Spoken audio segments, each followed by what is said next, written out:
Rasional pengembangan kurikulum 2013. Yang pertama, latar belakang perlunya pengembangan kurikulum 2013. Kurikulum adalah seperangkat rencana dan pengaturan mengenai tujuan, isi, dan bahan pelajaran, serta cara yang digunakan sebagai pedoman penyelenggaraan kegiatan pembelajaran untuk mencapai tujuan pendidikan tertentu. Pengembangan kurikulum 2013 merupakan langkah lanjutan pengembangan kurikulum berbasis kompetensi yang telah dirintis pada tahun 2004 dan KTSP 2006 yang mencakup kompetensi sikap, pengetahuan, dan keterampilan secara terpadu. Selanjutnya, rasional pengembangan kurikulum 2013, pokok pembahasan. Yang pertama yaitu tantangan internal, yang kedua tantangan eksternal, yang ketiga penyempurnaan pola pikir, yang keempat penguatan tata kelola kurikulum, dan yang terakhir pendalaman dan penguatan materi. Yang pertama, tantangan internal.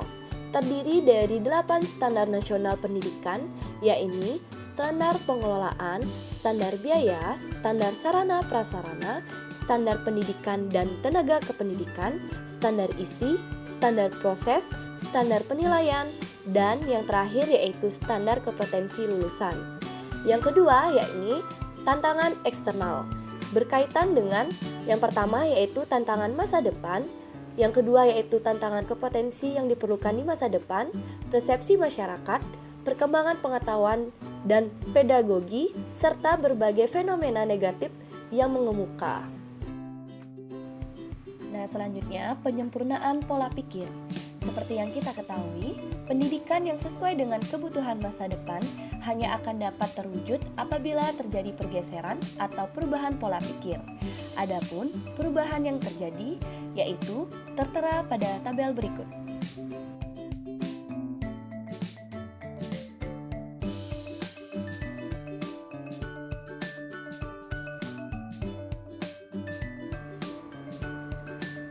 Yang keempat, penguatan tata kelola kurikulum, yaitu dengan menyiapkan pada tingkat pusat buku pegangan yang terdiri dari buku pegangan siswa dan buku pegangan guru. Karena guru merupakan faktor yang sangat penting di dalam pelaksanaan kurikulum, maka sangat penting untuk menyiapkan guru supaya memahami pemanfaatan sumber belajar yang telah disiapkan dan sumber lainnya yang dapat mereka manfaatkan. Yang kelima yaitu pendalaman dan penguatan materi. Hampir semua peserta didik di Indonesia hanya mampu menguasai pelajaran sampai level 3, berbeda dengan beberapa negara lainnya. Perlu langkah pendalaman dan penguatan materi kurikulum seperti peniadakan materi yang tidak esensial dan mempertahankan materi yang sesuai dengan kebutuhan dan menambahkan materi yang dianggap penting dalam perbandingan internasional. Selanjutnya yaitu tujuan kurikulum. Kurikulum 2013 memiliki tujuan untuk mempersiapkan insan Indonesia supaya memiliki kemampuan hidup sebagai pribadi dan warga negara yang beriman, produktif, kreatif, inovatif, dan efektif. Yang ketiga yakni kerangka dasar kurikulum 2013. Landasan kurikulum 2013 terdiri dari 4 landasan. Yang pertama yaitu landasan Yudiris, yaitu ketentuan hukum yang dijadikan dasar untuk pengembangan kurikulum dan yang mengharuskan adanya pengembangan kurikulum baru. Yang kedua yaitu landasan filosofis, yakni landasan yang mengarah kurikulum kepada manusia apa yang akan dihasilkan kurikulum. Yang ketiga yaitu landasan empiris, yaitu memberikan arahan berdasarkan pelaksanaan kurikulum yang sedang berlaku di lapangan. Dan yang terakhir yaitu landasan teoritik, yaitu memberikan dasar-dasar teoritik pengembangan kurikulum sebagai dokumen dan proses. Selanjutnya, karakteristik kurikulum 2013. Karakteristik kurikulum 2013 adalah kurikulum berbasis kompetensi. Nah, kurikulum berbasis kompetensi adalah outcomes based kurikulum dan oleh karena itu, pengembangan kurikulum diarahkan pada pencapaian kompetensi yang dirumuskan dari SKM.